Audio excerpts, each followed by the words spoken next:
Hello and welcome. It is Eric Erickson here. The Eric Erickson Show across the state of Georgia, around the nation, also broadcasting on Facebook Live. I hope you are doing well this morning.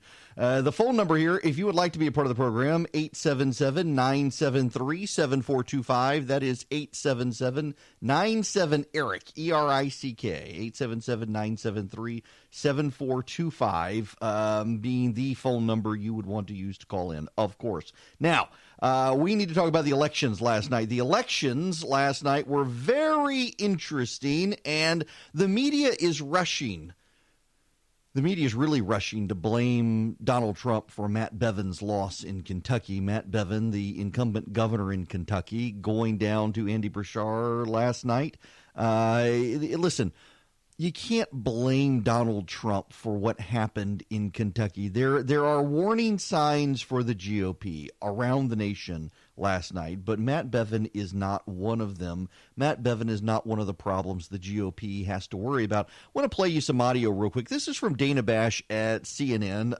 Well respected. I like Dana very much. She's been talking to Republicans overnight. Listen to this. I just want to add to that, just like David is, I'm getting texts and emails from Republicans from Kentucky to here in Washington who were focused on and working on this campaign, saying that this is Bevin, he's a terrible candidate, he's disliked, he's the most unpopular governor in the country, so on and so forth. But I did get a very candid text as well to back up what David was just saying, somebody who works very hard in fundraising and strategy broadly in the Republican Party, saying that this, if Bevin does lose, it's a massive blow because the president went down there, the vice president, fundraisers, the Republican Governors Association, the Republican National Committee. And this person said, let's face it, a Republican president having to do rescue missions in Louisiana, Kentucky, and Mississippi means something is happening for the Republicans and Donald Trump, and it's not good. Listen, it's not good for the president in that he went to Kentucky and campaigned for Matt Bevin, but you do have to remember that Matt Bevin was at 30% of the polls, and the president got him up to parity with Andy Beshear, who won by several thousand votes in a close election. But there's a lot of antipathy out there for the president from the media, and they're rushing to blame him for everything. This is not one of the races you can blame on Donald Trump. I want to explain to you why you can't blame this one on Donald Trump. You look at what happened in Kentucky overall last night. Take a holistic approach. If this was about an anti-Republican push because of Donald Trump, you would have seen other impacts in Kentucky that weren't felt. So Bevin lost. In fact, no Republican in Kentucky has ever won a second term for governor. You got to go back to, let's see, we had in 2004, it was Ernie Fletcher was the governor in Kentucky. He was there for a term. You got to go back to World War II for the previous Republican governor. The Republicans flipped the attorney general seat last night. You have a statewide elected black Republican in Kentucky as attorney general now. You got to go back to World War II to find the last Republican attorney general in Kentucky. In fact, the Republicans were able to flip one other statewide seat in Kentucky. They now control every statewide seat in Kentucky other than the governor's mansion. Does that sound like voters were reacting negatively to Republicans when they won every seat, flipped two, but they lost the governor's mansion? Republicans in Kentucky now have a supermajority in the Kentucky state legislature. Does that sound like a Democratic issue? I mean, the Republicans in Kentucky will be able to redraw lines for redistricting now. Even if the governor vetoes those lines, the Republicans in Kentucky will be able to draw the lines with a supermajority. Does that sound like Democratic blowback against Donald Trump? No, the issue with Matt Bevin is that Matt Bevin was unpopular in Kentucky. I personally like Matt Bevin. I know Matt Bevin. I supported Matt Bevin when he ran against Mitch McConnell. Therein was another problem for Matt Bevin, though. He's never been able to patch things up with Mitch McConnell after running against him in 2014. I was totally happy to support Matt Bevin then. I was glad to support him. But he didn't win, and those relationships were never repaired. They all came together in a kumbaya moment for the governor's race in, 2015. But Bevin was not anyone's favorite. The reason Matt Bevin got elected was because there was a nasty, nasty fight between the top two guys. Bevin was running in third, and the top two guys tore each other apart, destroyed each other. And voters were so disgusted with them in the Republican primary, they went with Bevin, who stayed out of the fighting, and he got the Republican nomination. But this year, Bevin was challenged in the primary, and he barely got by with 50% of the vote. I think he got by with 52% of the vote in a Republican primary, the incumbent Republican governor. That should tell you right there that Republicans had issues with Bevin, not with Trump. Trump won the state overwhelmingly. Trump is going to win the state in 2020. I mean, it's a no-brainer. No one even has Kentucky on the radar. So all of the emotional energy being spent in Kentucky on the claim that somehow Matt Bevin's loss was a problem for Donald Trump, that Matt Bevin's loss is on Donald Trump, it's not really true. And you can say it is, and you can say, well, we'll look at the suburbs. Yes, there are problems. But again, the GOP won every statewide office. They flipped two. They got a supermajority in the state legislature. If there was an anti-Republican animus motivating voters in Kentucky, you wouldn't have seen that, but you did. So this suggests it really was about Matt Bevin. There are problems for Republicans, though, and we don't need to dismiss those problems, even if we can say Bevin wasn't one of them. If you look at suburban voters, take Richmond, Virginia. Last night, Republicans lost control of the Virginia state legislature. They will play no part in redistricting. That means that the next 10 years will be a wandering in the wilderness for the Virginia GOP, if not longer than that. Virginia very much has become a blue state, and it's not just the Washington suburbs. Richmond, which had been a Republican stronghold, is now very Democratic. They lost the suburbs. They lost suburbs in the Chesapeake Bay, Virginia Beach, Norfolk area as well. Republicans did not do well in those suburban areas, and they didn't do so because there is a Republican backlash by suburban voters who don't like the president. This is a foreshadowing to come, by the way, of what's happening in the suburbs in Georgia. In Georgia, female voters are increasingly identifying as Democrat, not Republican, and there will be issues in the Georgia suburbs that Republicans are going to have to deal with. Republicans are going to have to put in a very good ground game in Georgia. In Mississippi, the race was not close. There was a lot of media speculation that it could be close in Mississippi. It was not close, but Tate Reeves, the governor, the incoming governor there, did have to call in Donald Trump to help him shore up some support. Suburban areas, even in Mississippi, are trending to the left. That's a warning sign. When you look at some of the counties in Pennsylvania that had local elections, Bucks County, you hear a lot about Bucks County, Pennsylvania, and in the Philly area. It went overwhelmingly Democratic. There are some serious warning signs in suburban areas around the country, even down to municipal elections, that suggest the GOP has a bloodbath coming in 2020 in certain areas. You need to digest that. But, yeah, there is an absolute but we also need to explain. What we are also seeing is that how do I want to say this? What we're also seeing is that states that are Republican are tending to stay Republican, and states that are Democrat are tending to stay Democrat now. The country really is divided. Now, that sounds nonsensical. It sounds a lot like a nothing burger, but let me put it to you this way. What we are seeing, for example, take the turnout metrics for the New York Times Siena poll in North Carolina. North Carolina has been reliably seen as a swing state, and yet North Carolina very much has become a Republican state for Donald Trump. According to the New York Times Siena poll, Donald Trump wins North Carolina against any of the Democrats.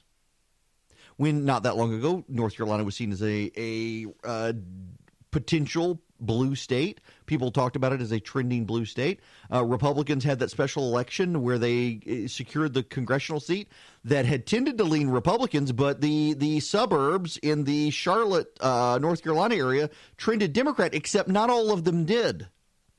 Areas that were trending Democrat, and you've got to pay attention to this. If you only pay attention to one thing in the entire show today, please pay attention to this point.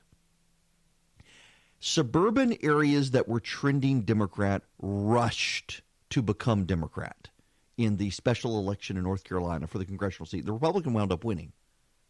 Areas that had been trending Republican rushed to become Republican. What I mean by that is that there have been gradual trends in certain suburban areas making them more Democratic or more Republican. And Donald Trump, if anything, has served as a catalyst. A random experiment for you, totally random experiment for you.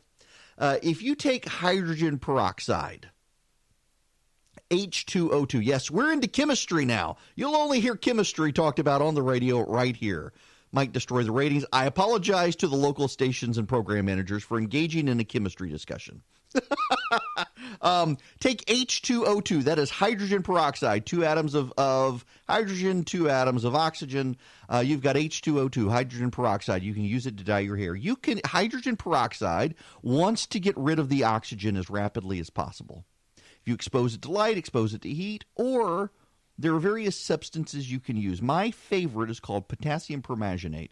It is a purple crystalline substance, and you drop just one little bit of potassium permanganate in hydrogen peroxide, and the whole thing just goes explosive. I mean, it bubbles up. It's like the vinegar baking soda reaction. Except what's happening is you're not creating, like when you add vinegar and baking soda together, you're getting new compounds.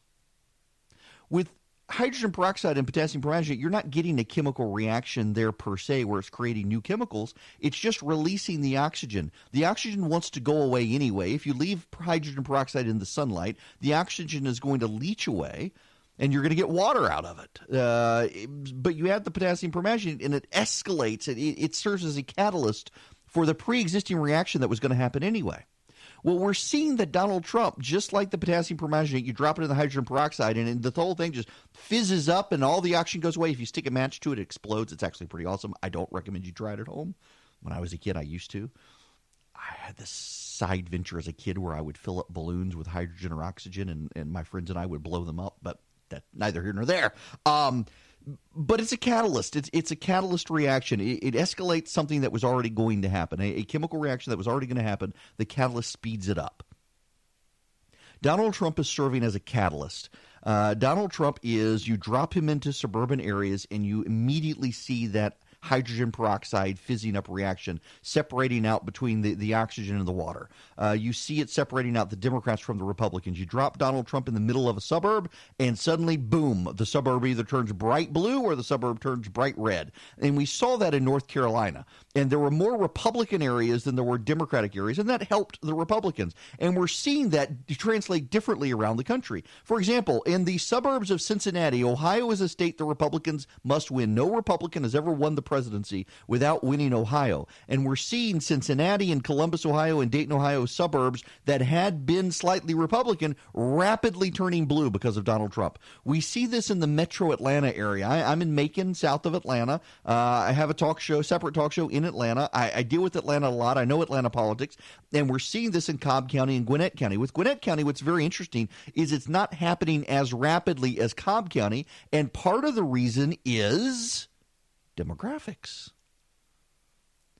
Gwinnett County has a high Asian and Hispanic population, and Asian and Hispanic populations are not trending as Democratic as rapidly as black populations in Cobb County are making Cobb County, which is very interesting when you look at the demography, and this bears out. This bears out in the Siena New York Times Upshot polling that they did, that other demographics, that typically means Asian voters, they're not as rushing to become Democrat. And even Hispanic voters have a real shot at becoming Republican. This is a very interesting setup for the GOP, and it's playing out differently in different suburbs around the country. What's so nerve-wracking for Republicans, however, is look at Pennsylvania, where the president won Pennsylvania. But some of the areas that voted for Donald Trump in 2016 against Hillary Clinton are rapidly becoming more Democrat, including some of the Trump voters. The saving grace for Donald Trump in the poll trends in these swing districts, in these swing states, is this. A lot of voters are voting Democrat, except for Donald Trump. These are voters with no institutional partisan loyalty to Republicans. They're loyal to Donald Trump. Donald Trump, if anything, is operating in election years like Barack Obama. Barack Obama could never get Democrats to turn out to vote for his people in off-year elections, but they always turned out for him and voted for his party when he was on the ballot. And Donald Trump is doing that right now. There is a difference, though, that is something the Republicans are going to have to deal with, if we're honest about. and that is while pre-existing Republican strongholds turned very bright red during the Obama years, the purplish areas, they didn't split apart and catalyze. They stayed kind of purplish. We've gotten to a point now with our politics in this country is so divided. What we're seeing is that in places like Bucks County, Pennsylvania, the Cincinnati suburbs, Dayton, Ohio suburbs, the Charlotte, North Carolina area, the Roswell, Sandy Springs, Lawrenceville and Gwinnett County areas in Georgia, the Dallas and Houston areas in Texas and the like, is that those purplish areas are now themselves splintering very definitively between red areas and blue areas. And more often than not, there are larger blue areas than red areas. That's a long-term trend against the Republicans, and they're going to have to figure out a way to combat that. I'm back. Welcome. If you want to be a part of the program, it is 877-97-ERIC, 877-973-7425. Hang on. I got to find this audio. I thought I had it, and it disappeared on me. Where is this? Here we go. Y'all need to hear this audio. I am a big proponent of history. I think we all need a better sense of history. I think that if we don't get a good sense of history, we are bound to repeat history. In fact, we see patterns throughout history where people make the same mistakes and those mistakes lead to the same results. And we as a society absolutely have to be cautious on the idea that we don't need to learn history. There's nothing to learn from history. There are oftentimes people who say that there's so much happening now, we need to be mindful of now. But y'all, I want you to listen to this. This is on Good Morning Britain. This is something happening in Great Britain. And millennials are feeling triggered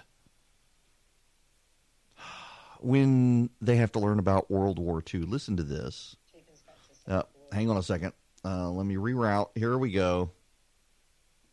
Who says it's imperative it's taught in schools. And Freddie Bentley from the first series of Channel 4's The Circle, who says it's not good for children's mental health. So why do you think that, Freddie? Firstly, I want to start off by saying that I find it very, obviously it was a hard situation in World War II, and I don't anyone to think that I'm being disrespectful in that way whatsoever. However, I will stand by the point that I don't think it's as educational in the way that there's so many problems going on in the world at the moment, like Brexit, that's not taught in schools, and climate change, which is a situation that I feel like we should be aware of. And, when I left school, I felt like it hit me like a ton of bricks, because I didn't know anything in general life. I felt like I was going out to the world.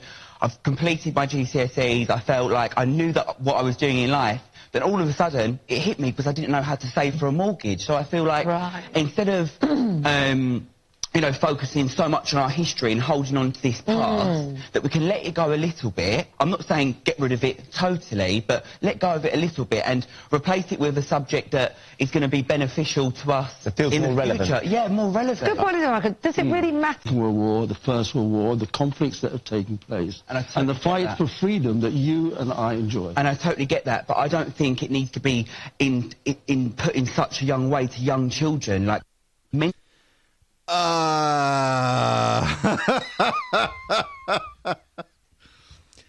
He's afraid it will hurt their feelings, and he wants... Listen, I do understand the relevance in public education of learning skills.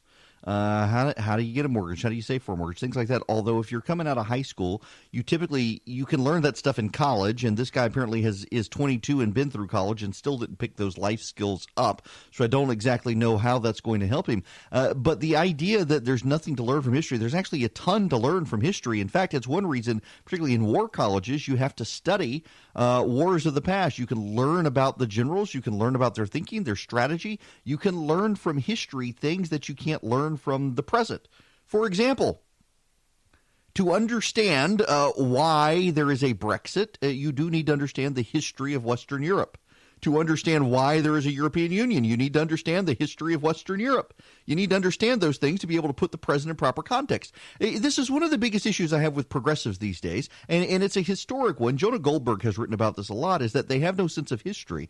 They feel no need to learn history because they intend to change the future, so why be wedded to the past? The problem is they often change the future in exactly the ways people in the past did, and had they learned from those people in the past, they wouldn't have made the same mistakes in the future. You've got to have a sense of history, people. Yes, please. Go to theresurgent.com every day, and you can call in here. Phone lines are now open. 877-97-ERIC, 877-973-7425. Kamala Harris has new legislation she's going to file. She's going to campaign on it. She thinks you'll really like it. Are you ready? She wants to set the school hours of the nation from 8 a.m. to 6 p.m. That's right.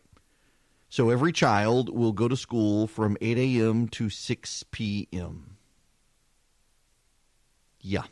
She believes it will fix a misalignment, they call it, a misalignment of the school day and the work day that experts say contributes to $55 billion in productivity losses each year. You're working all day, so your child should too. This is from Kara Vogt at, my goodness, what on earth? Momentary distraction, momentary aside here. Nope, okay, nope. I'm just, never mind. I'm not going to say what I was about to say. The mismatch between the school day and the work. No, I can't say that because I'll get in trouble on the radio. And you people were lecturing me yesterday about something I said on radio. The mismatch between the school day and work day presents a real burden to working Americans with families. And Senator Kamala Harris has a new bill that seeks to correct it. The majority of school days end around 3 p.m., 2 hours before the end of 70% of parents' work days. And most schools don't have a way to make up the difference. Fewer than half of all elementary schools and fewer than a third of low-income schools offer after-school care. Beyond that misalignment, schools shut down on average for 29 days during the school year, the majority of which are reserved for professional development, parent-teacher conferences, and the myriad vacations and minor holidays the federal government doesn't recognize. That's a full 2 weeks' worth of days more than what the average American has in holidays, vacation, and paid leave combined. And then, of course, there's summer vacation, a 2 to 3 month. Get her! I've started saying that a lot lately to capture the French-like passion of the resistance movement. This is nuts. This is so essentially Kamala Harris wants to restructure. She's calling it, quote, aligning school and work schedules in an economic growth and child developmental strategy.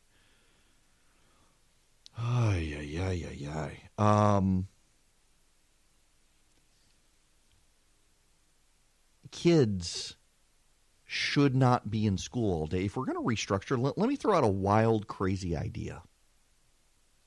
If we're going to restructure society, why don't we restructure in such a way that it incentivizes one parent staying home? Why not do that? You know, the real gap between the wealthy and the poor is parental involvement. Now, I know lots of rich people who pass their kids off to third parties to take care of, and they have screwed up kids because they don't play a role in their kids' lives. But every single study that has ever been conducted out there in any sort of scientific, realistic way has shown repeatedly that kids raised in a two-parent, I know this is controversial, but it's true, heterosexual, two-parent, heterosexual nuclear household outperform all other kids. There is some more recent studies that suggest that as society gets more used to having homosexual couples, that gap between two-parent nuclear households that are straight and gay is disappearing. But it's too soon to actually tell that's an anomaly in the studies because there are so few to study homosexual couples with kids. Right now, the data all strongly suggest a two-parent nuclear household that is heterosexual where one parent stays home, and it doesn't matter whether it's the mom or the dad. In fact, there are a number of studies out there that show that kids who have a dad that stays home with them wind up being healthier overall than anyone else because dads are more worrywarts than moms. Believe it or not, yes, dads are worrywarts compared to moms when it comes to raising kids. In fact, there have been a couple of studies out in the last decade that have shown that kids in single families do better when it's the dad raising them than the mom.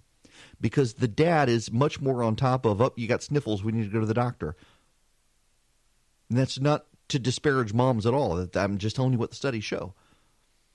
But it's beyond dispute that a two-parent heterosexual nuclear household is the most stable environment to raise children. And the children raised in two-parent heterosexual nuclear households are more likely to, in turn, raise children in two-parent heterosexual nuclear households without divorce. The children of divorced parents tend to divorce. The children of parents who don't get divorced tend to stay married. The children of parents who regularly engage in religious activity tend to be children who grow up, get married, and stay married. Religion and going to church actually build stable families. People who take their faith seriously tend to take the raising of their children according to their morals seriously. Surprise! I mean, none of this should be new to anyone out there. Kamala Harris, to take this approach of, okay, both parents are working all day, so let's make the kids work all day. It's a stupid idea to begin with. Who is telling Kamala Harris that these are good ideas?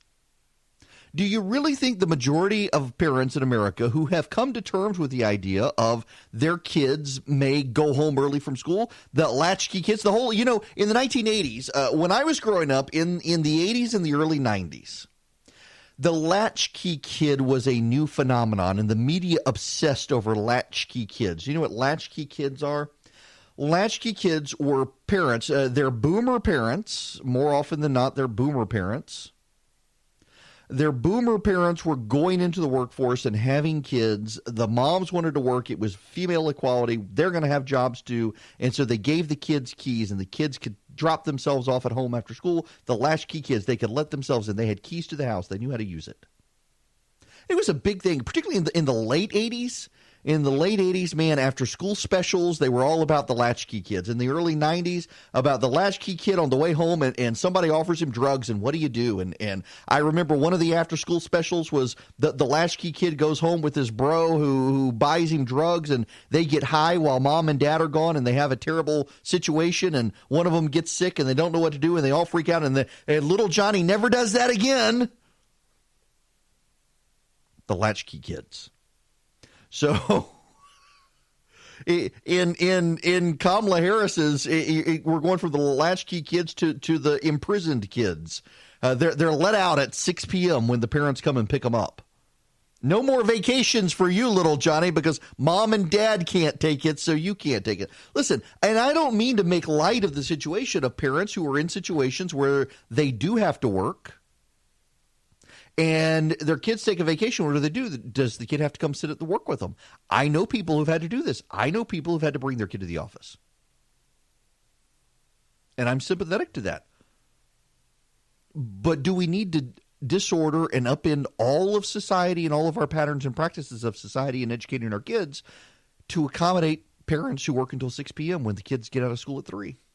We've been doing this for 30, 40 years, if not longer.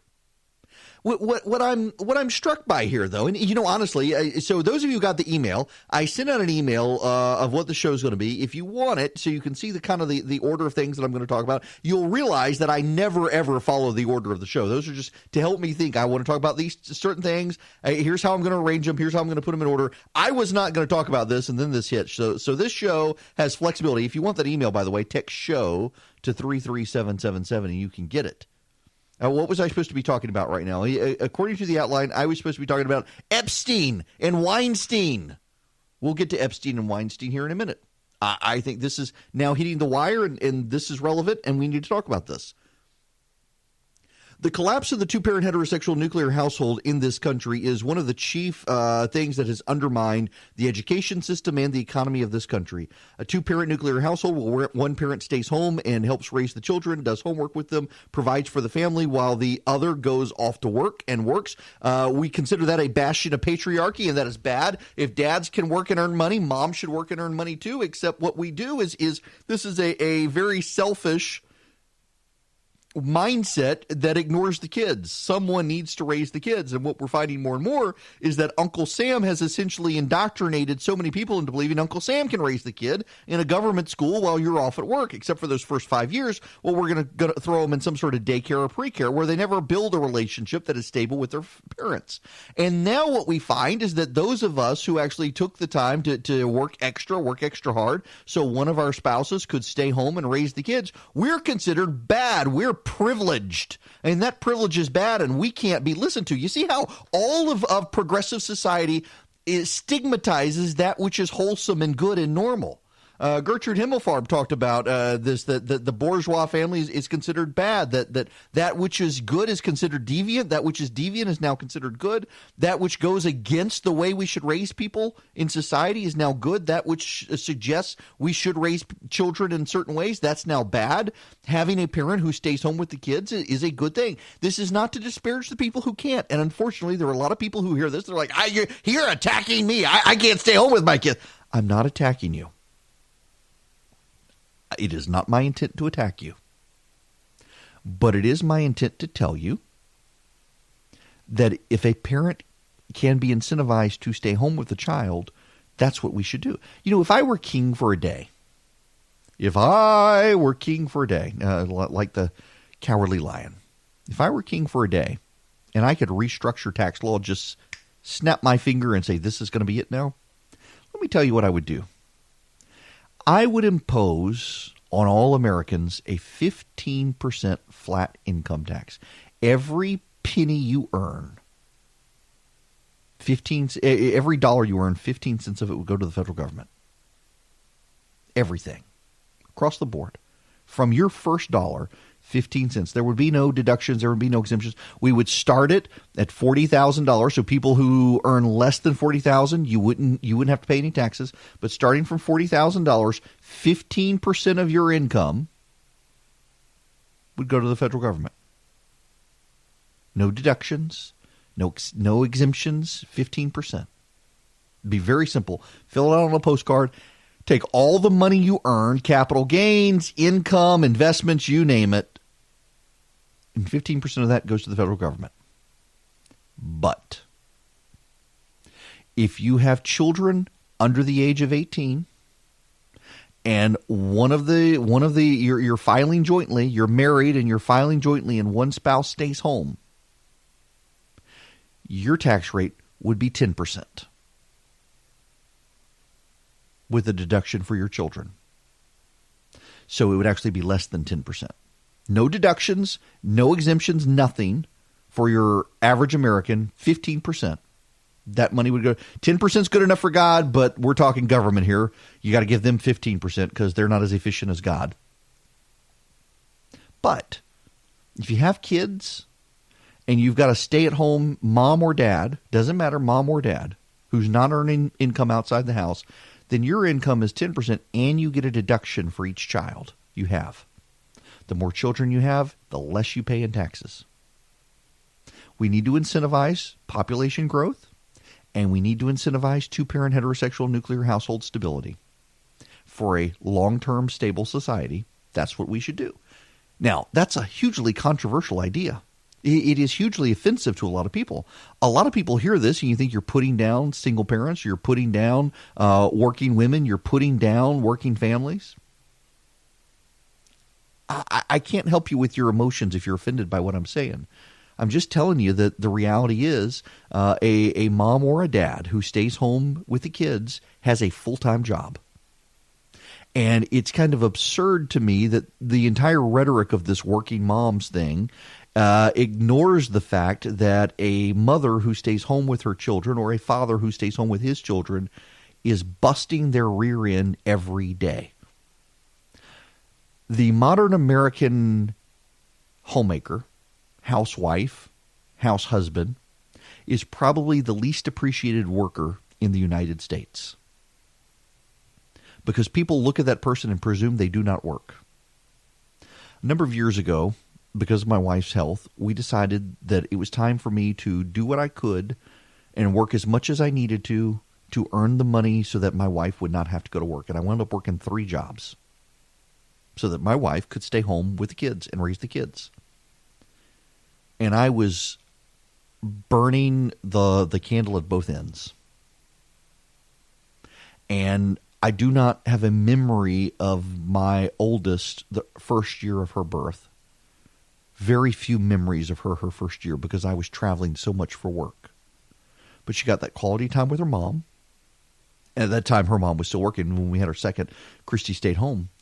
And our kids are great. And I feel sorry for our friends who weren't in a position to be able to do that. And it wasn't that I was making an extraordinary amount of money at a job. It was that I was working 3 jobs to make it happen. Because we believed very firmly in this. If Kamala Harris wants to restructure society, that's what she should do. She shouldn't be punishing the kids because the parents have to work all day by telling the kids they've got to stay at school all day and give up their vacations. She should be trying to find a way to make it easier for one parent to stay home with the kids. That's if we want to restructure society in any sort of way, that's exactly what we need to do. And the fact that that's controversial says all sorts of bad things about our current society. Have you heard of TikTok? TikTok is your kids probably know what TikTok is. It used to be called Musical.ly. It was discovered at some point that there were pedophiles operating or some such. It wasn't good, and the site wound up having to clean up and purge a bunch of people. It wound up getting sold to the Chinese. I want to play a soundbite from Senator Josh Hawley of Missouri, who is really making the social media companies, really targeting them, going after Facebook, Twitter, TikTok, and the like. Listen to him on TikTok, though. This is really relevant stuff. You had a hearing today, and you had an empty seat for Apple and an empty seat for TikTok. Why didn't they show up? Well, because they're afraid to answer questions. TikTok doesn't want to answer to the fact that they take direction from Beijing, that they are exposing our kids' data to the Chinese Communist government. And Apple doesn't want to answer for the fact that they are storing information in China. They're storing encryption keys in China, and that, too, could expose Americans' text messages or emails to the Communist Party. These are major security risks, Martha, and both of these companies need to be held accountable. Yeah. So Apple, just so you understand, they're holding security keys for Chinese citizens in China to comply with Chinese law. TikTok goes beyond that, and you need to understand this. There's actually a story out today. TikTok, my kids talk about Vines. Twitter had this site where you could post funny 15 to 30-second videos, and it took off, but then Twitter closed down Vine, and TikTok kind of replaced it, where these viral videos kids make doing stupid things in 15 to 30 seconds. Oftentimes it's lip-syncing to songs, doing funny stunts, things like that. Kids love TikTok. And TikTok is controlled by the Chinese government, by the communist Chinese. And there is lots and lots of data to suggest that they are monitoring your children and building profiles of your children on TikTok. What they're doing, the various algorithms to detect what they look like, what they're doing. Is TikTok potentially on some devices spying on kids and using the microphones? TikTok is essentially a tool of the surveillance state of China. And Josh Hawley recognizes this. And look, I've been critical of Hawley on some of his positions on tech companies, including Facebook. I think it's been crazy, some of the things he's done there. But going after TikTok, I think he and Tom Cotton of Arkansas both are on this kick about TikTok, and they're right to do so. We should be deeply suspicious of the Chinese government controlling technology companies like this, particularly when we know they're using it to build algorithmic profiles on American citizens using these platforms. On top of that, we now know that the Chinese government is using TikTok in a form of censorship. So, for example, if you were to get on TikTok, you would not see very many videos of the riots in Hong Kong. And particularly if you're in China, you won't see any of them, but they downplay things that are critical of China on TikTok. Across the globe, they do that, by the way. They downplay. There's a report out I saw yesterday that they downplay profiles and things. If you've got politicians on TikTok or public personalities who are critical of China, it's harder and harder to find their content on TikTok. The Chinese manipulate the algorithm. They manipulate the content. They do it to advance the interests of communist China. Your child should not be on TikTok. You should not be on TikTok. In fact, at our house it's blocked. I've got this device called a Circle. It's Disney branded. I think it's actually made by Netgear. It looks like something Netgear would make. And we can regulate the access of the internet for our children, how much time they have, what websites they can look at, what apps will function, how to block them. And we put out a blanket ban on Snapchat and TikTok. I don't want my kids on either of those in our house. In fact, at my house, you can't even get on Twitter unless you're me. I can get on Twitter because I've gotten around it. You can get on Facebook and Instagram at our house, and that's about it. I am increasingly concerned about my kids and their screen time, and I'm increasingly concerned about the behavior of kids on these social media sites, particularly when they think that it evaporates into the ephemera. You put something up on Snapchat, and kids presume that it goes away, and that's not necessarily the case. Not necessarily the case at all. We got to be more careful about these things, and Holly is right to be raising this issue on China. Now, when we come back, we need to get into impeachment. We also need to get into some Georgia news. Interesting what Delta is doing here in Georgia. And Kanye West, every song on his album is now on the Billboard 100. And you notice how the media just can't bring themselves to talk about it? We would still be talking about Taylor Swift's new album if she had come out with an album. But Kanye West comes out with a Jesus album, and the media just can't bring themselves to talk about it. We should talk about it. But before we do anything, impeachment, the Sondland testimony, and the whistleblower, and why we need to know who the whistleblower is at this point. Y'all, I would like to thank Quip for sponsoring this week's show. Y'all, I love my Quip toothbrush. I bragged about it forever. I continue to brag about Quip because it is a great toothbrush. In fact, I took a trip this past weekend. My Quip went with me, obviously. It goes with me everywhere, and I really do get 2 minutes of brushing my teeth. Now, if you're not familiar with Quip, Quip is actually, it's the size of a regular toothbrush. It works on 2 AAA batteries. They send you the battery, or 1 AAA battery. They send it with the Quip, and it just works. Your toothbrush gives you great sonic vibrations for 2 minutes. It pulses for every 30 seconds it pulses, so that you know to switch it around in your mouth to get an even brushing. My dentist, my orthodontist, they both think I've been bleaching my teeth. I haven't. I've just been brushing really, really well because the Quip vibrations are great to clean, and the pulse makes sure that I know I've got 2 minutes to go. It turns itself off after 2 minutes, and it makes sure that I'm getting an even cleaning by pulsing every 30 seconds as I switch it around. If you haven't tried Quip, let me slow down. If you haven't tried Quip, you should. You really actually should. It's a great toothbrush. I've tried the $100 supersonic toothbrushes. Nothing comes close to the Quip toothbrush. Nothing has incentivized me to get a 2-minute brush into my teeth like Quip.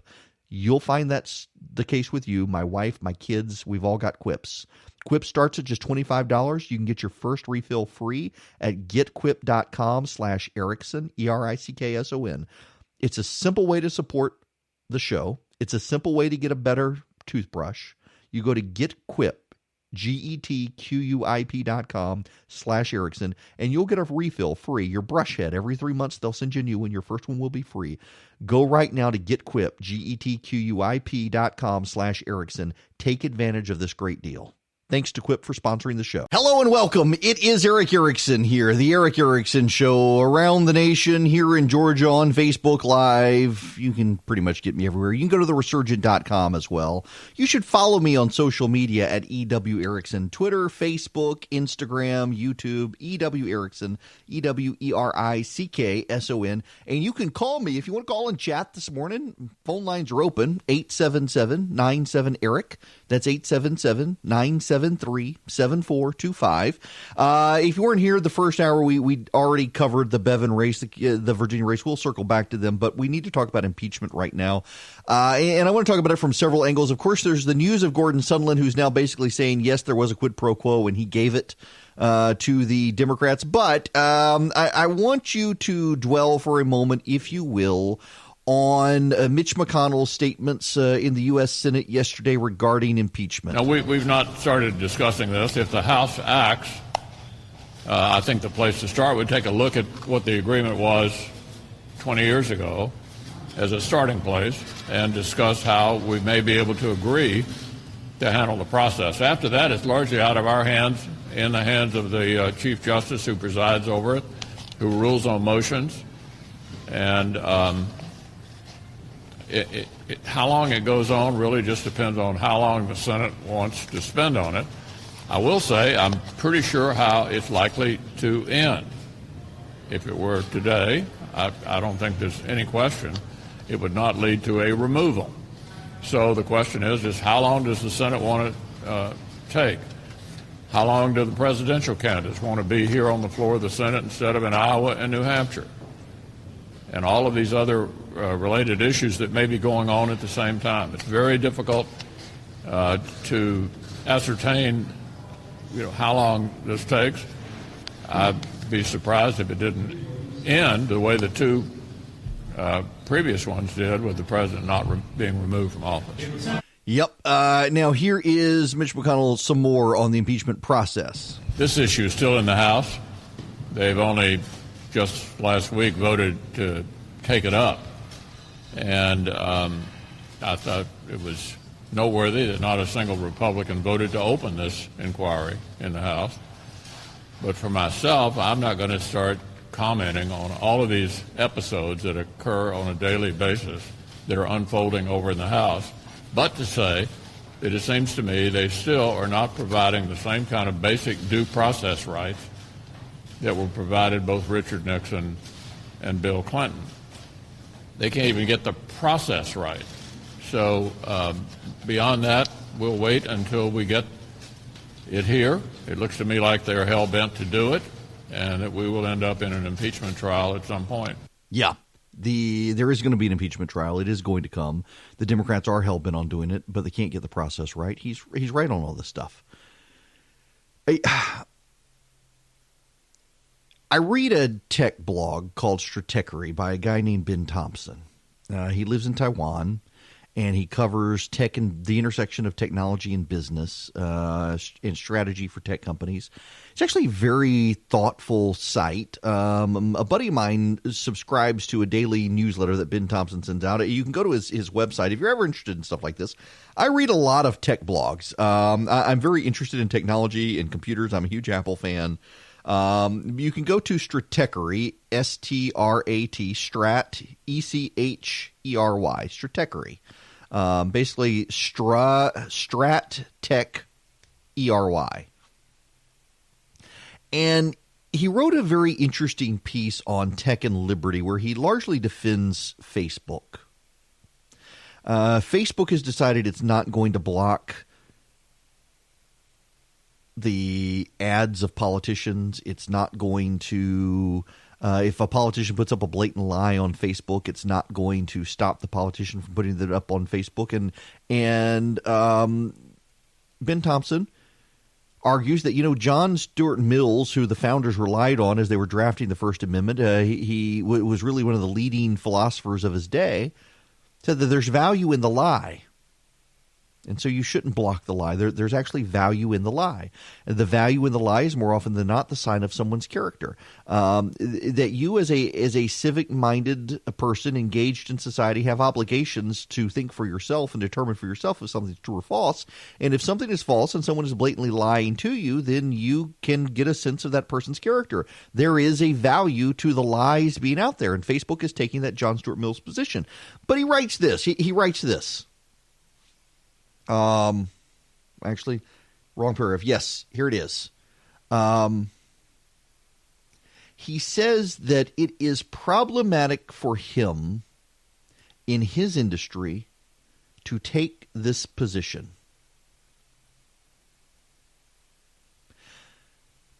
It is problematic for him to write in defense of Facebook. Frankly, this is him writing, I find it deeply concerning that I might have any trepidation in writing that Facebook made the right decision. The unquestioned assumption of the media world in which I live is that Facebook is uniquely guilty of all manners of crimes, first and foremost the election of one Donald Trump as president, never mind the questionable campaign choices of his opponent or the unrelenting focus on emails by the mainstream media, emails in general being far more impactful of the Russian intelligence operation.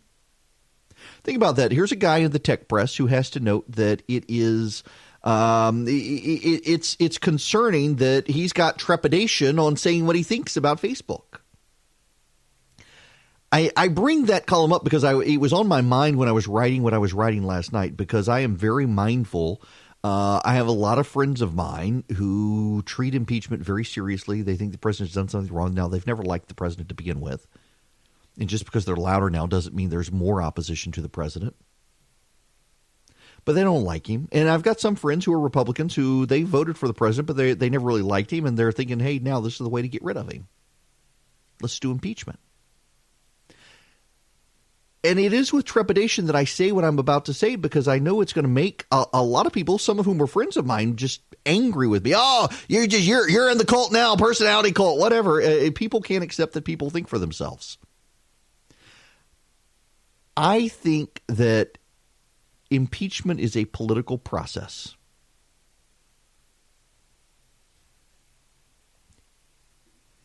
Impeachment is a political process, and the ballot box is a political process. And at this point, we're less than a year from the election. I have a hard time rationalizing in my head, given what we know about what happened in Ukraine, whether you think it's a quid pro quo or not.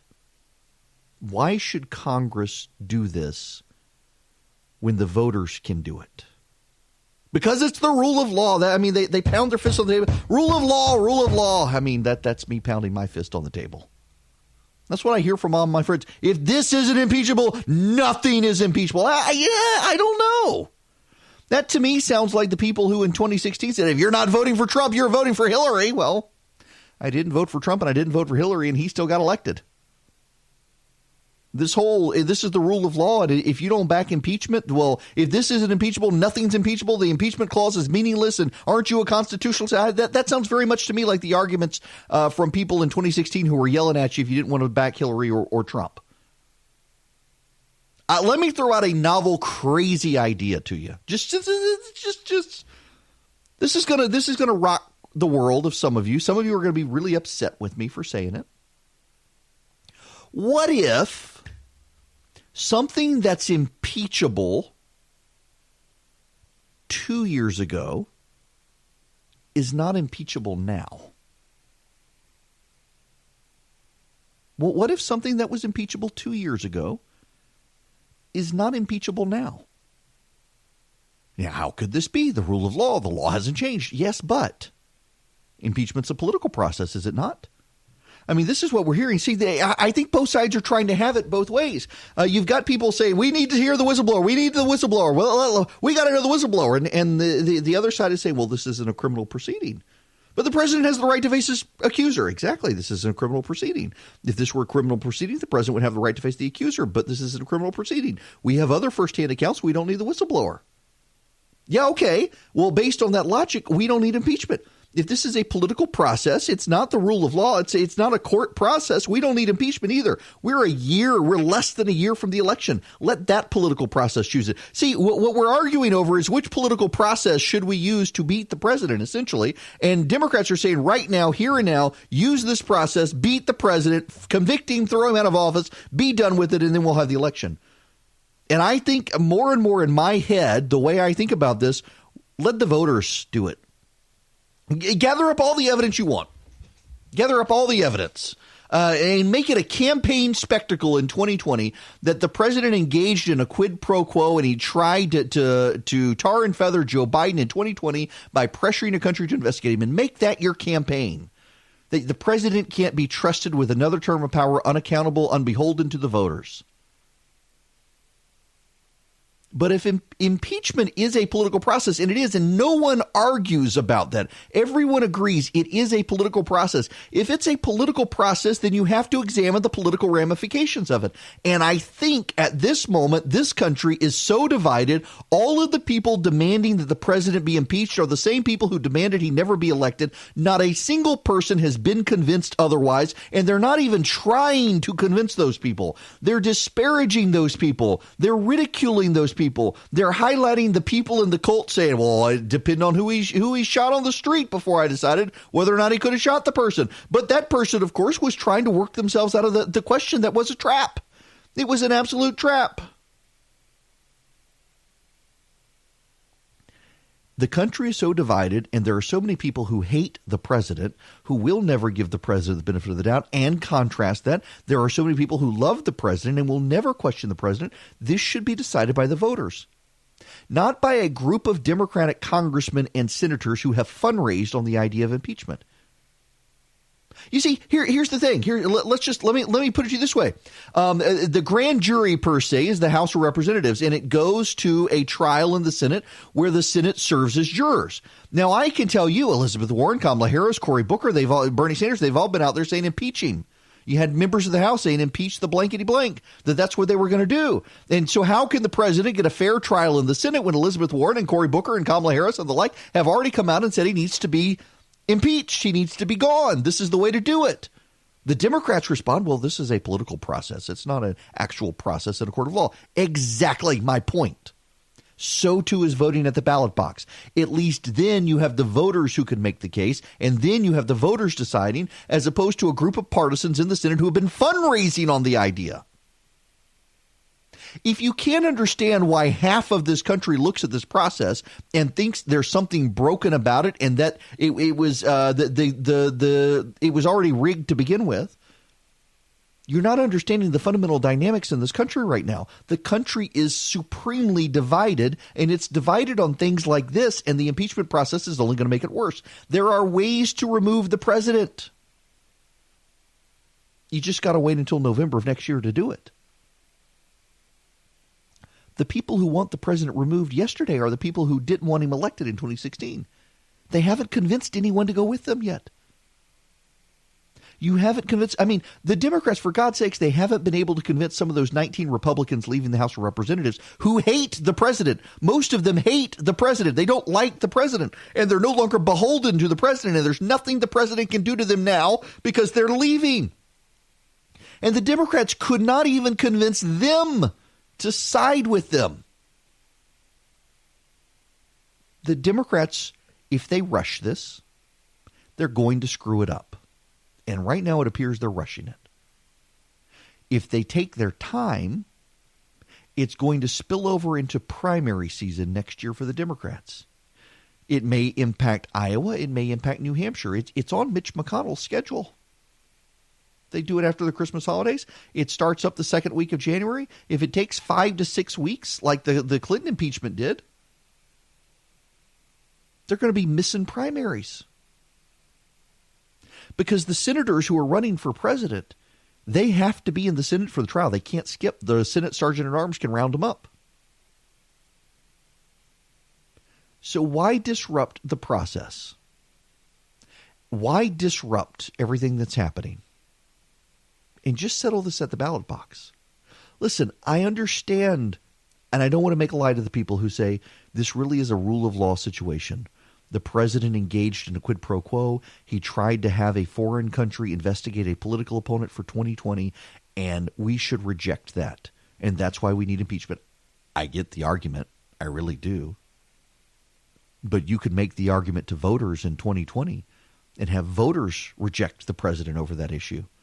What sets a better precedent? A partisan Democratic Congress, House of Representatives, that's been wanting to impeach the president since the day after he was elected in 2016 doing it? Or the voters who elected Donald Trump rejecting him in 2020 for the same thing? Which sends a stronger message in the future?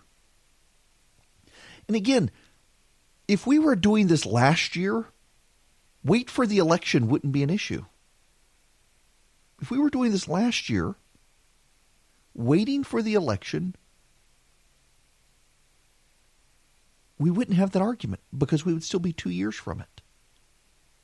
But we're less than a year from the election. The Democrats waited this long to do it. Can they not wait less than a year to beat the president at the ballot box? A nation is divided. Our nation is divided. And there are half the nation looks at this as the Democrats' desperate attempt to oust the president. Let the voters try to do it in November of next year. You take that off the table. But the Democrats trying to do this is going to look to a lot of people like the Democrats can't win next year. And they're trying to sabotage the president now through a political process. Not a judicial process, a political process where half the jurors in the Senate and half the House of Representatives has been out to get the president for 4 years. So it's not a fair process. And the Democrats say, well, it's not a court of law. It's a political process. Exactly. This is just a circular argument. Yes, exactly. It's a political process. So too is voting. Let the voters decide. We'll all be better off. At least that's my thinking on it. I'm back. Welcome. The phone number here, 877-97-ERIC, 877-973-7425. Poor old Teresa Tomlinson here in Georgia. She's getting really nasty with her staff. Now, one of the things you need to know about Teresa Tomlinson, who is running for the Senate here in Georgia against David Perdue, is she's being outraised by Jon Ossoff. In fact, Jon Ossoff on Twitter just now is encouraging people to come hang out with him for $10 and have a beer, as opposed to the thousands of dollars to go with Donald Trump to a fundraiser for David Perdue. Ossoff is attacking David Perdue for not having town halls around the state of Georgia for the last number of years. The reality is David Perdue has been around the state of Georgia a lot in local businesses, talking to local businesses, small businesses, and people in various communities around the state. He just hasn't had formal town halls. And the reason that Perdue hasn't had formal town halls, you need to understand, is that there's been an organized movement by Democrats to show up at those town halls and disrupt them. And so David Perdue doesn't want his town halls disrupted. There's no sense in having a town hall if the Democrats are going to organize to disrupt them, so he hadn't had them. Instead, he's been traveling the state, visiting in small towns, going to local chambers of commerce, visiting with voters, going to churches, going to small businesses, meeting people, interacting, doing it under the radar, but it makes it in local papers. You know, a buddy of mine who runs a county paper has told me that the county papers are actually doing pretty good. The county papers are actually still making money because people, particularly grandparents, they want to see their kids' 4-H pictures. They want to see the local obituaries. They want to find out the local news, the local newspapers, and they may only be weekly newspapers. Some of them are daily newspapers or every other day, but they still have good subscription bases. And Perdue is getting his name and face in those newspapers around the state, showing that he's been in the community in a way that Jon Ossoff is not. He's running a very Atlanta-centric campaign. Teresa Tomlinson has decided that she's going to run a campaign focused on Columbus. And there are a lot of Democrats behind the scenes whispering that she has made a very bad mistake at this. See, Columbus, for those of you who are listening out of Georgia, give you the geography of Georgia. Columbus is in the middle west of the state. It is the borders Alabama. And there is an interstate that connects I-185, connects Columbus up to LaGrange, Georgia, to Interstate 85, and you can get to Atlanta. But it's an hour and a half, 2-hour ride. It's 2 hours from Columbus to Macon, which means it's 4.5 to 5 hours from Savannah. It's 3 to 4 hours down to Valdosta. It's several hours to Rome, to Athens, to Augusta. You just can't get anywhere in Georgia easily from Columbus. And so it's going to cost her more money to run her campaign from Columbus. And she's already got fundraising problems. And so Democrats are starting to think, maybe we picked the wrong candidate in Teresa Tomlinson. And now she's having meltdowns with staff over fundraising. She's an opportunist, and the opportunity's losing her. Okay, I mentioned this audio earlier. I want to play this audio. CNN did a swing voter panel in Pennsylvania, and I want to play you this audio here. About it. And it'll be public. That's wrong. It'll be public. I mean, it'll be on Twitter, I assume, within 5 minutes. How many people think the impeachment process will hurt President Trump? I think it's going to hurt everyone. Okay, so you think it will hurt President Trump. Is that to say that the other 5 of you think it will hurt the Democrats? I think it's going to hurt everyone. I think when you splash mud, it hits everyone. Yeah. And again, they're not going to get nothing done because they're doing all this, worrying about these hearings and impeachment. To be fair, 490 bills have been passed by the House, 65 pieces of legislation How many are sitting that in came the out Senate? of it. So 65 pieces of legislation. Because a lot of things are coming out of the House and then dying in the Senate. Absolutely. Because they won't work together. There's literally no compromise in it. Right. Compromise is not a thing. Compromise? Yes. No one's supposed to win all the time. Right. Everyone, from a business perspective, you compromise. You don't walk away every time. Most of us are mothers, and we want everyone to work together. Absolutely. Yeah, okay. A recognition that impeachment is just going to grind things further to a halt. But then there's this. And this is getting all sorts of buzz here. And let me play this small clip to you. That is a good one. Fantabulous. And so, Crystal, is there anything that he could do or anything that could happen that would make you not vote for him? No. If he shot someone on Fifth Avenue, would you vote for him? We'd have to know why he shot. Yeah, why did he shoot him? That silence. Okay. And tomorrow, we will hear from that same... Yeah, they're like, tomorrow we'll hear from more of those people. Listen. You've got a bunch of voters here. This is being so badly mischaracterized. And I've got good friends of mine who are like, see, this is a cult. This is a cult. I'm willing to concede there are some seriously cult-like aspects to support for President Trump, just as there were for Barack Obama. There are some people who can concede that he does no wrong. But I'm watching this CNN panel and this discussion, and a lot of them are saying, I don't like the media. I'm willing to be on the media. I'm willing to be on TV, but I'm not going to play the media game. So when you've got Allison Camerata saying if he shot someone on Fifth Avenue, and 2 of them, it was 2 panelists, not just 1, 2 said we'd have to know why he shot him. That sounds like voters who have been thinking about this for a while and they don't want to play the media gotcha game. It doesn't sound like they're giving Trump a pass. It sounds like they don't want to play the media gotcha game. Now, I don't know what's in their minds, but it's amazing to me the number of people who have rushed out and said, proof it's a cult, it's a cult, it's a cult. I don't know that that answer means it's a cult. I certainly do think there are aspects of defenses of President Trump that are from a personality cult. I do, and it concerns me greatly that there are some people who will defend everything he does, no matter how dumb it is. But there are also people who will attack everything he does, no matter how smart it is. There are people who cannot credit the president for anything. That is a cult as well. That is part of a personality cult. We can move on from this. I want to spend just a little bit of time on 2 completely unrelated stories. Now, I need to set this up for you. As trust me, I'm a professional. I'm going to take 2 completely unrelated stories and I'm going to put them together. The first is about Kanye West. This is from Discern. Daniel Payne at Discern writes, Kanye West, Jesus is King. The rapper's long-awaited new gospel album debuted at number 1 on the Billboard 200 chart. Number 1. On Tuesday, every single one of the songs from Jesus is King debuted on the Hot 100 Billboard chart. Follow God rose the highest on the charts, peaking at number 7. Jesus is Lord came in at 62. All the other songs fell between. Kanye told the radio station Beats One on Apple Music that he is, quote, on the planet to be in service and in fear, love, and service to God. Let's see. Yeah, so the album is number 1. In the top 25 were Selah and On God. God Is and Use This Gospel were 36 and 37. Everything We Need was 33. Water was number 50. Hands On was 59. Every Hour was 44. Jesus is Lord is 62.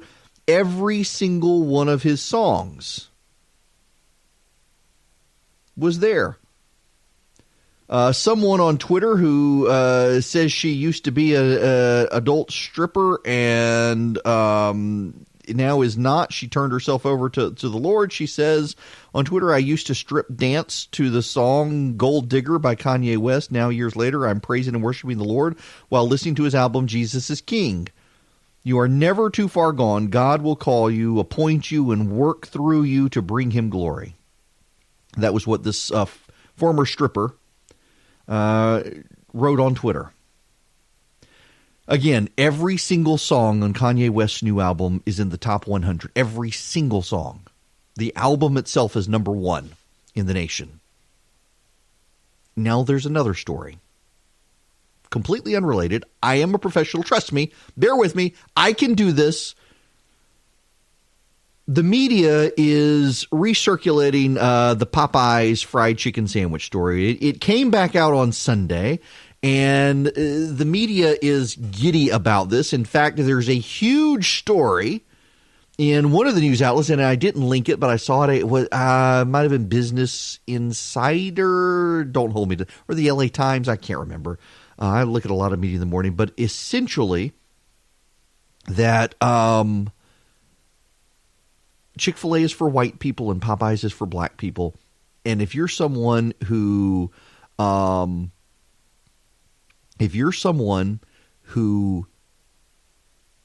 doesn't like Christianity, go eat at Popeyes. You can get a better chicken sandwich.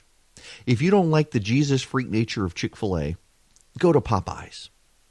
In fact, what the media is doing is they're essentially trying to turn the battle of the chicken sandwich into a secular sectarian war. Not a violent war, mind you, but a war of consumer opinion. The media plays into the stories of the secular left hating Chick-fil-A. The media plays up stories of Chick-fil-A moving into areas and makes heroes of city councilmen around the nation who decide to block Chick-fil-A because they used to actually say, this used to be their excuse, well, we don't like that Chick-fil-A is not open on a Sunday, and so we don't want it in our airport because there would be one less place people could eat on a Sunday, and they'd be taking up sales, and we could put in a McDonald's, and they'd be open on Sunday, and people would be able to. They used to say that sort of stuff. Now they just say, well, we don't want Chick-fil-A in our airport because they're bigoted, discriminatory homophobes who give to the Salvation Army and Fellowship of Christian Athletes, do bad organizations. I mean, that's actually their excuse. That they've moved from the one to the other. It used to be they're closed on Sunday, and now Kanye West has a song about them being closed on Sunday. And now it's well, they're just a bunch of bigots, and we don't like them. They're Christians. And the Popeyes chicken sandwich has come back out. It made a big splash the first time. And the media, you would think they hadn't encountered the Popeyes chicken sandwich the first go around in the stories. I'm old enough to remember a couple of months ago when the sandwich first came out, it was a hit. They sold out. They had to stop the sale, and now they brought it back. And the media is like, oh, you don't have to go to Chick-fil-A. You're saved. Now, obviously, the underlying current between these two stories is faith. Kanye West has a gospel album out. It is a gospel album where he has some theologically accurate lyrics. I mean, I've been in seminary. I've read through. I'm shocked. He had a pastor friend help him on his lyrics to make sure they were theologically sound. The media continued to talk about Taylor Swift's Woke album for weeks after Taylor Swift's Woke album came out. Her latest album, it's not very good. My 14-year-old loves her some Taylor Swift. But having listened to this new album several times, she likes it. She listens to it. It's just not as popular with her as her older stuff. And part of it with her is that he says even at 14, she has used Taylor Swift as an escape from my job, talking politics, from politics around us, and now she can't avoid it with Taylor Swift. The media loves it. Taylor Swift has finally come out as one of them. She's come out as a member of La Resistance. They love it. And for weeks they talked about it. Never mind that it didn't sell very well. Never mind that there was blowback for her now coming out into politics and pushing anti-Trump stuff and anti-Republican stuff and anti-conservative stuff. The media absolutely loved it. It didn't sell as well as her past albums, and they didn't really want to talk about that. Here comes Kanye West with an album that is explicitly Christian. I mean, there's no dancing around it. This is a Christian album by an artist who says he's had a conversion. He is now Christian. He wants to dedicate himself to serving the Lord. His lyrics are theologically sound lyrics. He's got an ode to Chick-fil-A. He talks about not living for culture, but living for God. Raise up your children, raise up your sons in particular, to challenge culture, to not live for culture, but to live for God, to do the right thing, not the convenient thing, not the popular thing. Talks about his past sins and how he's failed people and failed himself and failed God and needs to apologize and make amends, et cetera, et cetera, et cetera. And the media does not want to talk about it. It is the #1 album in America. Every single song on that album is in the top 100 on Billboard, and the media has moved on to a chicken sandwich. And the reason the media has moved on to a chicken sandwich is because that chicken sandwich is expressly, exceedingly, explicitly, frankly in competition with that Christian chicken restaurant. And in so being and in so doing, there is something the media can use to point to and say, hey, we need more Popeyes, less Chick-fil-A. Popeyes isn't a homophobic, bigoted Christian organization that supports family charities. If you can't see the bias in this stuff, I'm afraid I can't help you. If you can't see the bias in this stuff, I suspect there may be a bias that you have.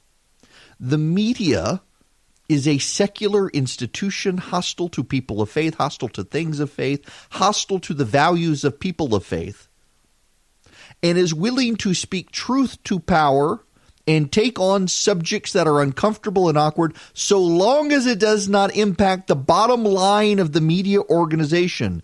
The biases are not just in what stories are covered, but what stories are not covered. The bias is in how stories are covered. The bias is in the profit margin of the media. Don't believe me? Have you heard this? I've had the story for 3 years. I've had this interview with Virginia Roberts. We would not put it on the air. First of all, I was told, who's Jeffrey Epstein? No one knows who that is. This is a stupid story. Then the palace found out that we had her whole allegations about Prince Andrew and threatened us a million different ways.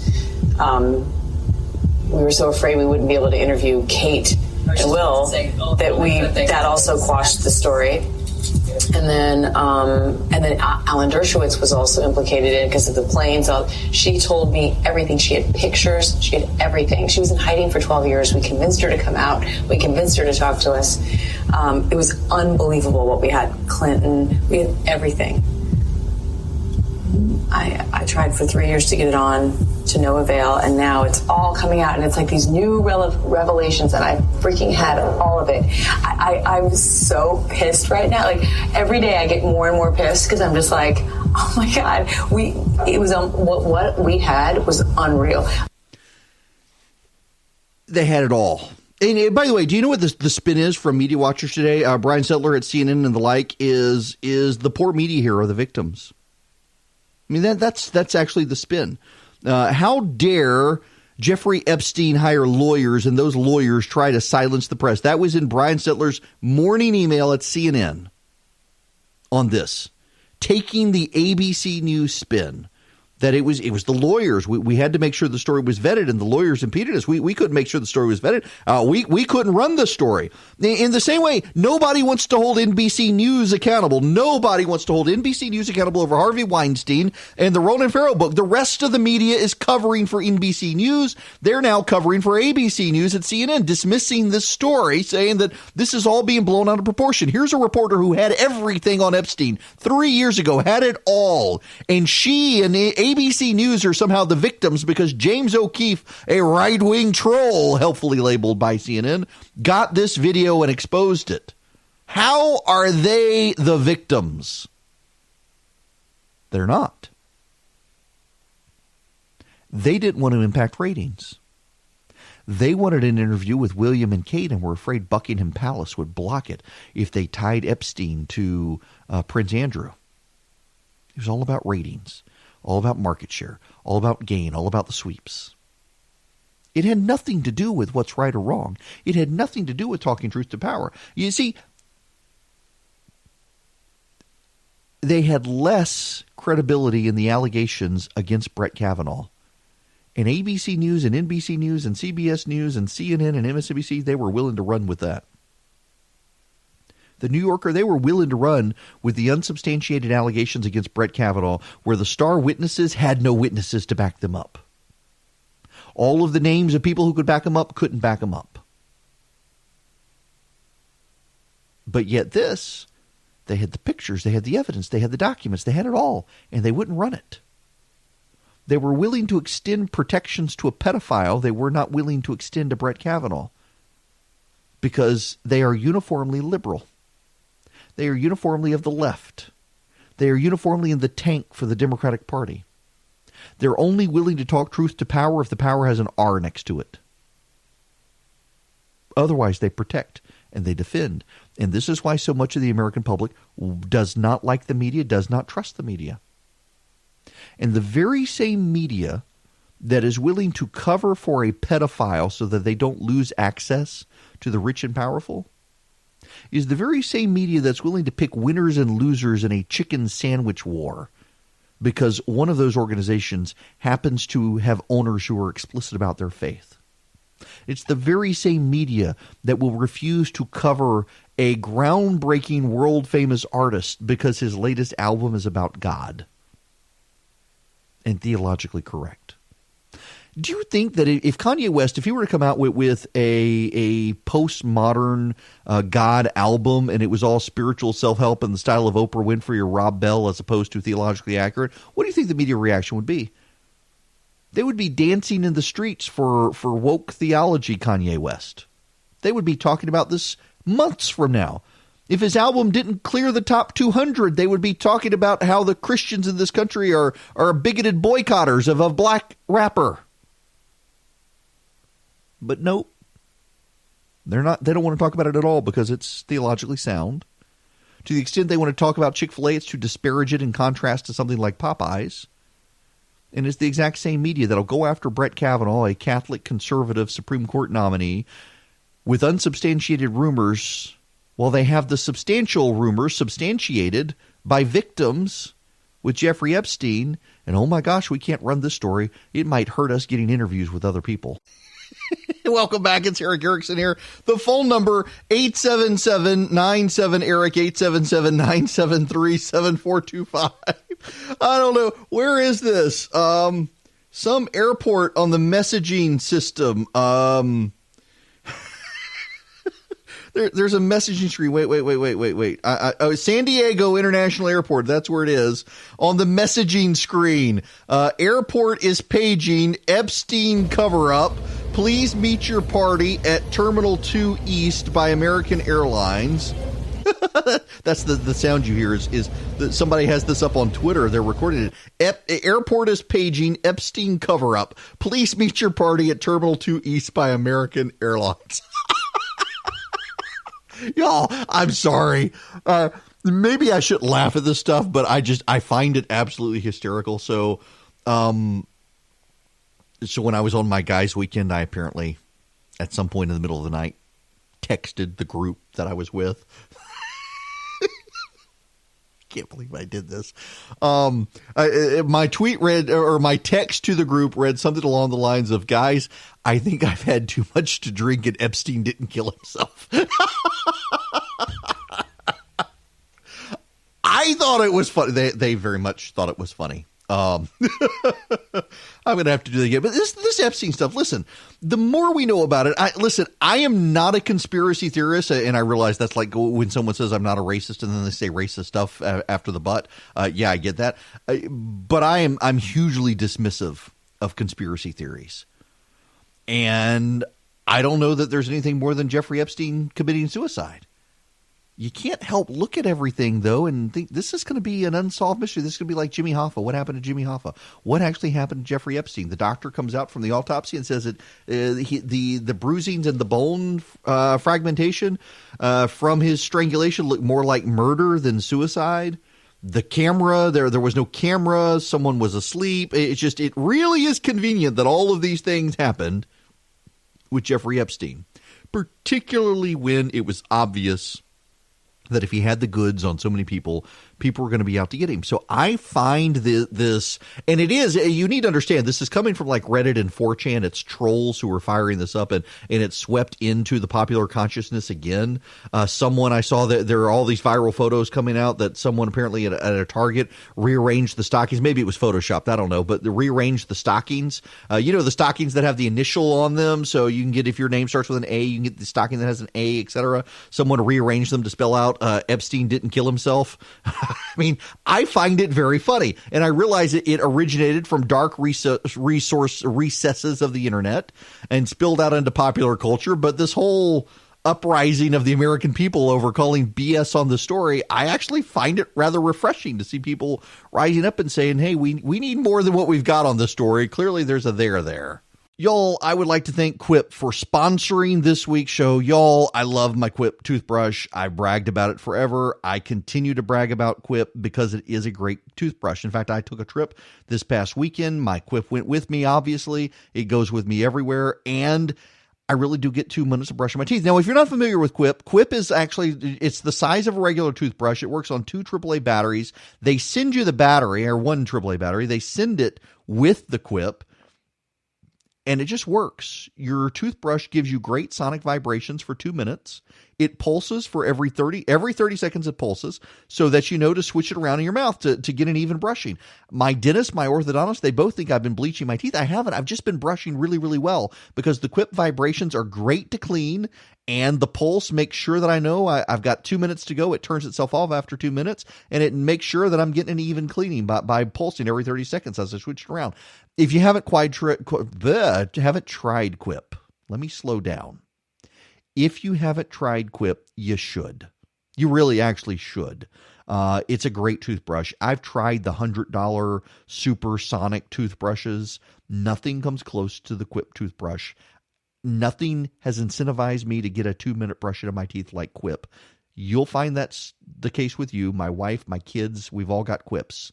Quip starts at just $25. You can get your first refill free at getquip.com/Erickson, ERICKSON. It's a simple way to support the show. It's a simple way to get a better toothbrush. You go to getquip, getquip.com/Erickson, and you'll get a refill free. Your brush head, every 3 months, they'll send you a new one. Your first one will be free.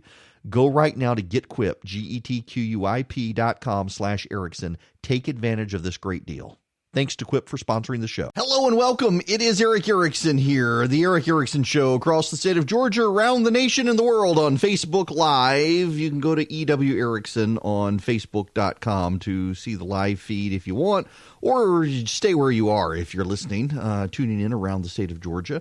The phone number, if you want to call in and say hi, is 877-97-ERIC, 877-973-7425. Although you better not call in just to say hi, because my call screener will get snippy with you if you do that. 877-97-ERIC, 877-973-7425 is the phone number, and we need to talk about getting naked. No. Just bear with me here. Environmentalists. This is the latest claim from environmentalists. If we all stripped and stopped wearing clothes, we would be improving the environment. We'd be improving the environment because many of us wear synthetic fabrics, among other things. We would all be better off. Hold that thought while I tell you that the hour of this program is sponsored by Dynamic Money today. Awkward transition for Mr. Chris Burns' company. Dynamic Money, though, seriously. Let me tell you real quick about Dynamic Money. I use them. I'm actually a customer. I was a customer before sponsoring the show. You know who Dave Ramsey is. It really is. Chris Burns is in Atlanta, and he's a financial advisor, and he doesn't charge commissions for his advice. He does it at flat fee. He will manage money for you and takes a fee for managing your money, but essentially he's a physician, like a general physician, who makes sure your mortgage guy, your insurance guy, your lawyer guy, your financial advisor, or your investment guy, they're all working together for your interests, and he gets a flat fee. He's doing it because he believes in it, and he's giving you the best advice he can. He's not going to try to sell you something and make a commission off of you. He lets you still use your insurance guy, still use your investment guy, still use your lawyer guy, still use your you name it, auto, life, whoever. And he just tries to help you build a long-term plan for financial growth and success. And he's been helping my wife and me. I still got college loans and law school loans from years ago.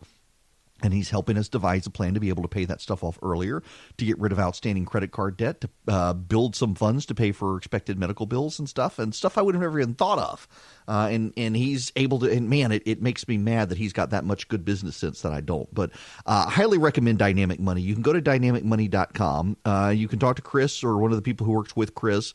If you're struggling with money, if it is a burden for you every month and you're stressed out about it, you should seriously call Dynamic Money and let them work with you on a financial health plan and get everything. Look at they do a huge holistic overview of all of your investments, your retirement, your debts, and figure out ways to pay down the debts and save money. It has been a godsend for Christy and me to work with Chris. We started to go to the Dave Ramsey route. And we had a lot of friends who have, and Chris would actually let us use a credit card with a sound strategy to deal with it. A little more flexibility than the Dave Ramsey situation, and yet we are starting to pay off all sorts of debts and build some savings that we had not been able to do thanks to Chris. And he's become a good friend too. Highly recommend dynamicmoney.com. Thanks to them for sponsoring the show as well. In fact, we're about to pick them up for a long-term advertising deal, I think. So thanks to them. Okay. I saw a story yesterday. It was from the Huffington Post, and we'll get into the naked stuff. It's all related, trust me. There was a story from the Huffington Post yesterday, and it was about Thanksgiving and how maybe people need to stop celebrating Thanksgiving in the traditional way, because do you know what the carbon footprint of a turkey is? Not a turkey you out into the woods and hunt, but a turkey that has a huge carbon footprint and is a turkey that, it causes all sorts of pollution. It is a turkey that has a higher carbon footprint than if you went vegetarian. And you can have all the vegetarian meals. I'm trying to find it. I didn't pull it up earlier. If I sound like I'm rambling, that's what I'm doing. I'm sorry. No big deal. Can't find it. No, here it is. The environmental impact of your Thanksgiving dinner. This is the subtitle. When it comes to the turkey and traveling to the feast, there's good news and there's bad news. In 2015, the U.S. and 196 other countries signed the Paris Climate Agreement, of which President Trump is now pulling us out of, with the goal of limiting the increase of carbon emissions, blah, blah, blah, blah, blah, blah, blah. It turns out your food isn't the biggest holiday culprit of carbon dioxide emissions. Traveling for the meal is. No one should be discouraged from enjoying the holiday or celebrating with family and friends, but we're here to provide insight into the ingredients and dishes that have the largest ecological impact. The researchers we interviewed shared suggestions and alternative ingredients that cause less environmental damage. Consider taking the turkey out of turkey dinner. Meat and meat byproducts like cheese, butter, and heavy cream have a larger environmental footprint than plant-based ingredients. According to research done by Carnegie Mellon University, the carbon footprint of a 16-pound turkey creates a total of 34.2 pounds of carbon dioxide, the same amount produced by turkey gravy, cranberry sauce, roasted Brussels sprouts, mashed potatoes, rolled biscuits, and apple pie combined. But turkey's better than other meat like beef. Turkeys themselves are pretty efficient in getting them grown. What about if you smoke it? That's not contemplated here. I smoke my turkey. I have a large big green egg. I want a Rectech. If you live in the Augusta area, if you're listening, I'm really interested in a Rectech. Now, big green egg is a little more difficult because Rectech is like a Traeger but better built. If you're looking for a Traeger, you should go over to Augusta to Rectech. They're not a sponsor of the show. I'm just telling you, I've been looking at them. I've been drooling over them. I'm not going to get one. My wife would murder me if I got a Rectech. But they're awesome. And I really, really do want one. They have a BFG. It's a big, big freaking grill, I guess we can say. And I'm thinking I have visions of I could feed my whole neighborhood. I could smoke lots of meat. I could take it to the office and take it to family and friends. I probably never would, but I really love the idea of it. But I smoke my turkey and my big green egg. I got a large big green egg, and I bet it has a bigger carbon footprint than the roasted turkey, and I don't care. And you shouldn't either.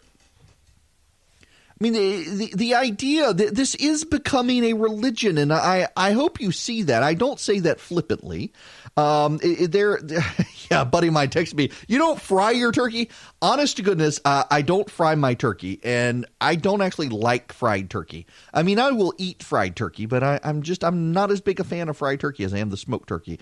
And one of the big reasons, honestly, is because I just, when I was growing up, we always had a smoked turkey. And it's kind of a taste of home for me. And it's a taste of a past life. And now I'm at the age where I have figured out how to master smoked turkey. By the way, you know what the secret of smoked turkey is? You lay a gallon Ziploc bag full of ice cubes on the breasts for 40 minutes before you put it on the smoker. And the reason is you got to lower the breast temperature because the dark meat cooks higher.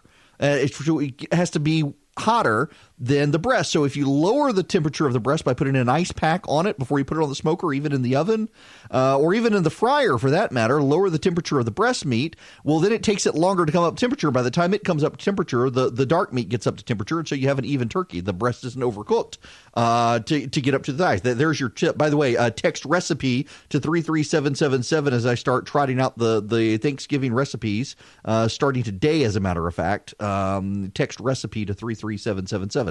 In any event, this was not a dissertation in turkey. That was very random. But the left now wants you to go green. They want you to embrace walnuts, chestnuts, mushrooms, and more to give yourself the flavor of red meat, that you can combine them all into little patties and make a synthetic meat, if you will. I'm sure we're going to get the Impossible Turkey brought to you by the people who brought you the Impossible Burger. And I'm not going to eat it. And there's no reason for you to eat it either. It's bad. And I shouldn't say it. So, you know, they had to figure out synthetic hemoglobin. That was the hang-up on these the various synthetic meats, is they decided that for you to believe it was meat, your tongue needed to be able to taste cooked hemoglobin. Blood, essentially, cooked blood. You needed to have that feel, that savory sensation in your mouth to trick your brain into thinking these fake meats were real meats. And so it's a process grown in a laboratory, which, by the way, means it's not very carbon neutral. I mean, there's your thing. Your synthetic meats actually aren't good for the environment. And if they're good for the environment, they're not good for you. They're synthetic. For years, nutritionists have been telling us we got to walk around the perimeter of the grocery store, go to the produce, go to the meats, go to the dairy, leave all the stuff in the middle. That stuff's bad for you. And now we're supposed to forget about the farms and the farmers and the butchers, and we're supposed to just get the synthetic crap grown in a lab. And that's, everyone knows isn't as good for us, but it's for the environment. There's another story out today that this gets back to the naked people, that we need to stop wearing clothes. Jane Fonda. I do not want to see Jane Fonda out without clothes on. Oh, my Lord, I don't want to see that. But Jane Fonda is saying she's going to give up clothes to save the environment. Everybody's going to go naked to save the environment. Y'all don't want to see me naked to save the environment. Y'all would rather that we all die in a fiery inferno than see me naked. Just trust me on that. You don't want to see that. We don't need to see you that way either. And apparently now we all need to stop wearing clothes to save the environment. We need to give up the turkey. We need to give up Thanksgiving. We need to give up our clothes. And now we need to give up our lives. There are scientists out there now. There was a story. Oh, where is it? I had this. Do I have it in my Slack group that's open right now? Maybe. I guess I don't have it. Saying the things that should not be said in public. Several scientists have come out and said, we could actually use with less people. We could actually use less people. They want to cut the birth rate, and they want to increase euthanasia. Yeah, that's right. You know who's really upset about China abandoning its one-child policy? The Western left. The Western left. Now, China has actually, for PR purposes, China has given up the one-child policy, but it is still enforced in parts of the country. The government still encourages its enforcement. They still bring up the abortion bans to women who have more than one child. You can now have two in China, apparently. But you go over that, the abortion ban is going to come up, and you're going to get an abortion whether you want it or not. They'll force it on you. They will kill your child. It's very interesting to see how the left is exposing themselves as historic Malthusians. Malthus, you will recall, believed that the world was going to die in famine because we were going to have so many people on the planet and we wouldn't have all the resources, and yet we've adapted. And, this is the thing that bothers me most about the environmental movement.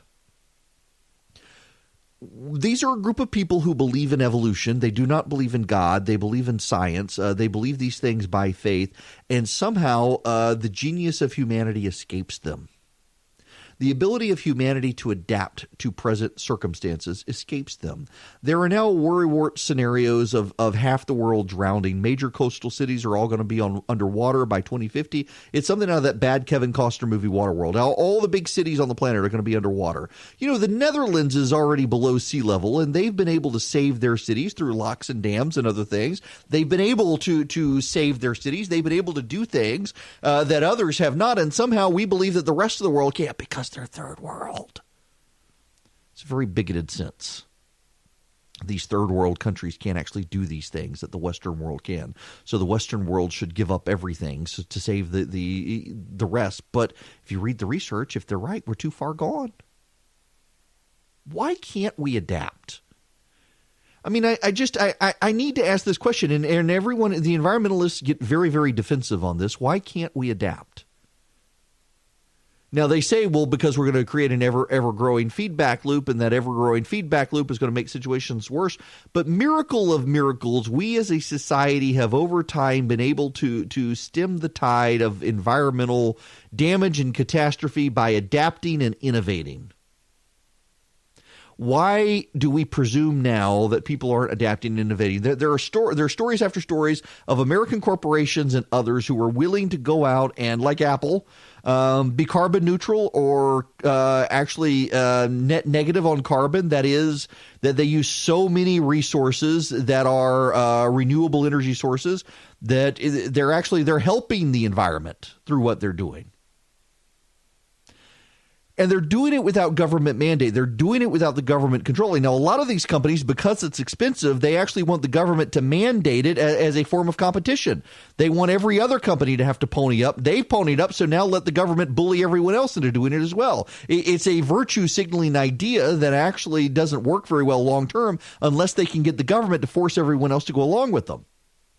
But some companies, Apple being one of them, they are innovating. They are trying to innovate. They are trying to think differently. They are trying to do new things, and they're doing it without government mandate. They're doing it without government control. They're doing it because they think it's the right thing to do. And the idea from the environmentalist movement is that we can't do that. The government's got to force it. The government's got to abandon capitalism. The government's got to force us to give up our Thanksgiving turkeys. The government's got to force us to walk around naked and get sunburned. The government's got to force us to die in order to save the planet. Is a planet worth saving if we can't live on it? That's the argument from environmentalists. The planet's not going to be there for us. But is a planet worth saving if the solution is for us to all die? Because that seems to be the ever-growing argument from the resurgence of the Malthusians, who think there need to be less of us. And you know what's happening, interestingly enough, that people want to ignore, people want to forget, people don't want to notice, is the birth rate of the entire world is declining. Even in African nations and South American nations and Southeast Asian nations, the birth rate is beginning to decline.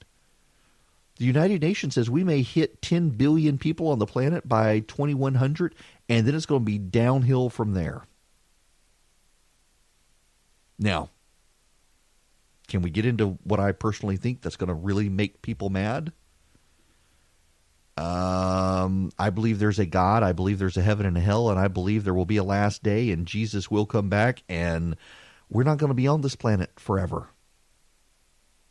But I do think if you're a person of faith, you've got an obligation to tend the garden, to be good stewards. But yeah, I'm not going to tell people, yeah, we need to have less people, and we need to give up our turkey, and we need to give up our clothing, and we need to give up our way of life when we can adapt until the second coming. Whenever that may be, 1,000 years from now or tomorrow, who knows?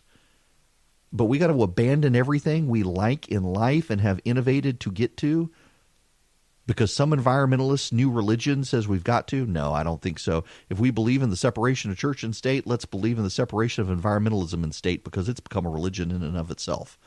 Can we talk about mythology for a minute? I have so gone off everything that I wanted to talk about today, but let me talk about prevailing mythology in the media, because I see something a buddy of mine just pointed out. So in Kentucky, Matt Bevin lost. He did not lose because of Donald Trump. He lost because of Matt Bevin. Matt Bevin, let me tell you a story about Matt Bevin, who I know, I like. I supported him against Mitch McConnell when he ran for the Senate. Then he ran for governor. I didn't support him for governor. I mean, he was running at 10% in the polls. And of the two candidates who were actually ahead, there was one that I liked, so I supported that guy, and they wound up killing each other, and Bevin ran up the middle and won. But I was happy that he did. It's not like I disliked him. So 2 years ago, we did our Resurgent Gathering conference in Austin, Texas, and Bevin was the very first person to commit to come. He was willing to come. He was the way that we always work the gathering is the speakers pay their own way, and we put them on stage. They sit down for 30 minutes with me. We ask them questions, and we're good to go. And Bevin was willing to do it. And we advertised, we put his name out there, we made sure everybody knew he was coming. And a month out from the conference, less than a month out from the conference, we had ads running and everything. And Bevin's team calls and says, well, the governor still wants to come, but you're going to have to pay for him to come. Price tickets, like, all right, we can fly him first class. We got enough money in the budget. And I told them, and they said, nope, it's got to be a private jet. Excuse me? And they're like, yeah, we've decided he spent too much time out of Kentucky. You've got to fly him in a private jet and then send him back in a private jet. Well, we obviously weren't going to do that. So we had to redo our ads, redo the programming, redo all of that because we can no longer have the governor of Kentucky. And I have heard so many similar stories from so many people about Bevin in that sense. Now, what's so interesting here, though, is that Bevin decided to wage war on cultural issues, including trans sports among boys and girls. And the media today is pushing out, saying, oh, no, this. Clearly, the trans issue isn't working for social conservatives because Bevin lost. No, it had everything to do with Bevin, and you're not going to galvanize social conservatives to vote for a guy who has otherwise angered a large segment of that community by his failure to engage the community. And yet the left is determined to make this a prevailing issue now and a mythology, very much like the immigration issue on the right and the left among elites, that the Hicks and the Rubes hate it, but it's necessary and good and will win us new people. And it always blows up in their face. This will blow up in the left's face if they decide it's a mythology that they're going to embrace, that somehow expanded trans rights will save them and win them and help them build ground. It's not going to help them. And if they really want to try it, go for it in 2020 and see what happens out there. You know, I'm not a big fan of Mitch McConnell, but it's interesting to me to see the rush of people out to say that Mitch McConnell is toast in 2020 because of Matt Bevin this year. They clearly don't understand what actually is going on in Kentucky, and they just hate Mitch McConnell. I need to tell you something that has happened. I've avoided this subject, and I've avoided the subject in large part because here's breaking news. Sorry, breaking news happening right now. The Wall Street Journal reporting the House Intelligence Committee will hold its first public impeachment hearings next week, according to Adam Schiff. Well, this relates to that. Real Clear Investigations has run a story naming who they say is the whistleblower.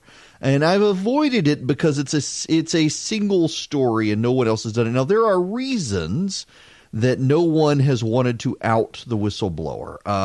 Rand Paul has made a big deal about outing the whistleblower. Can we just talk about the whistleblower? Seems to me to be incredible that we should be even thinking about removing this president from office on the basis of an anonymous whistleblower and a phone call to Ukraine. What's your opinion? Well, the Sixth Amendment is pretty clear. It's part of the Constitution, part of the Bill of Rights, and it says that you get to confront your accusers. And so I think it's very clear that the only constitutional mandate here is that if someone's going to accuse you of something that might remove the president from office, for goodness sake, shouldn't they come forward and present their accusations in person? But here's the second thing. Now that we know who the whistleblower is, we know that the whistleblower was involved with Joe Biden at the time that Hunter Biden was receiving all this money from a Ukrainian oligarch. So really, the whistleblower is a material witness as to the corruption with Hunter Biden and Joe Biden. So that whistleblower needs to come forward simply as a material witness, really having nothing to do with the fact that they are or are not the whistleblower.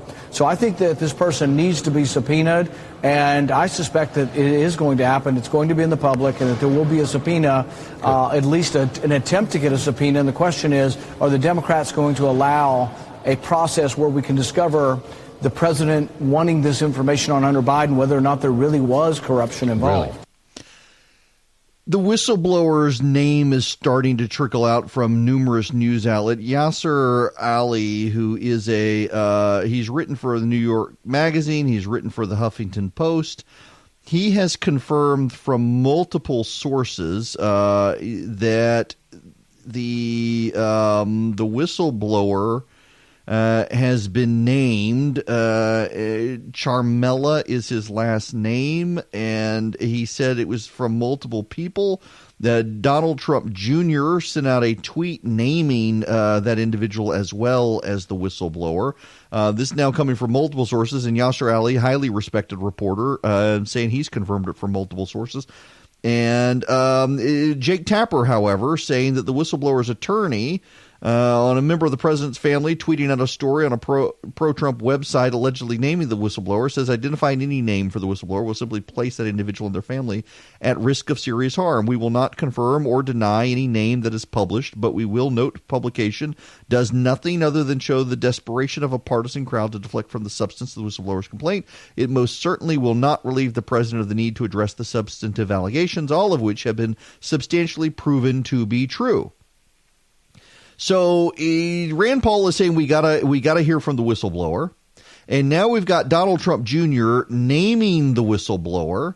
We've got Yasser Ali. It looks like I'm looking at his Twitter feed now, and it appears he has now deleted his original tweet naming the whistleblower. Let me see if it's in his comments section as opposed to if it's tweets and replies. Yep, it looks like it's there. It's on the top of Drudge now, where he says Junior has outed the whistleblower at the top of Drudge. It's just very interesting here that the media is dancing around this. If it was a Republican, would they be dancing around it? See, I don't believe that they would. I don't believe they would dance around the identity of the whistleblower if it was a Republican whistleblower outing someone in, for example, the Obama administration. And they are here. Now, senators have to, and the reason senators have to do it is because whistleblowers have protection, and if someone in the federal government outs them, they can be liable. And senators do have, and congressmen have the speech and debate clause protections where they can say stuff on the floor of the House or the Senate and not get into trouble. But they can be expelled or punished or censored in the House or the Senate if they were to do something like that. The media has no such restraints. The media, if they've got multiple sources confirming the identity of a whistleblower, can out the whistleblower, and they're not in this case. And I don't believe them when they say if the shoe was on the other foot, they would protect the whistleblower. I don't believe them at all. I think if the whistleblower were a Republican blowing the whistle on the Democrats, the media would destroy that person for the Democrats. And I think that they're protecting the whistleblower not because of some virtuous thing. I mean, look at the Jeffrey Epstein story, for goodness sakes. You got a whistleblower and they wouldn't run her ad because of lawyers.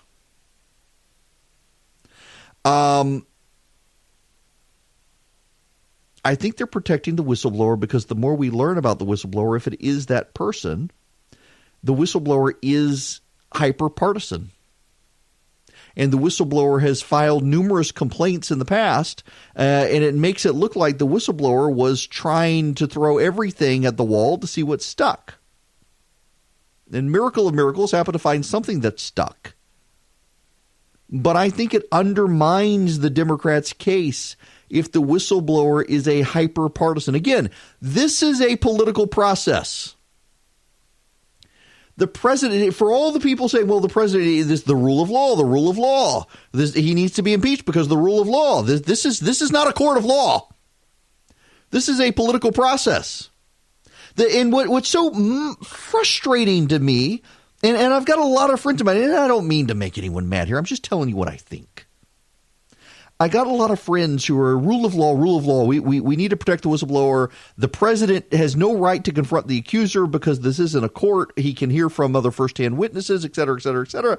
Okay, if it's not a court, it's a political process. In the political process, the whistleblower and the partisan motivations of the whistleblower matter, and the Democrats and the media know that, and that's why they're protecting the whistleblower. It has nothing to do with protecting the whistleblower for the sake of the whistleblower. It has everything to do with trying to protect the whistleblower because the whistleblower is a partisan, a hyper-partisan progressive student activist, if that's the situation. I'm just not willing to say we don't need to hear from the whistleblower. What I find very interesting are the people who really double down and say we don't need to hear from the whistleblower are the people who they just want the president gone. And impeachment is quicker than the election, so let's use impeachment to get rid of him.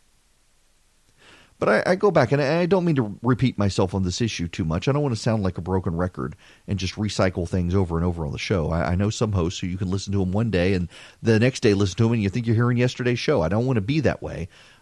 But I really do feel very strongly about this point that we got an election in less than a year. It's a political process too. Let's use that political process instead of this one. And if we're not, then we need to hear everything. We need to hear from the whistleblower.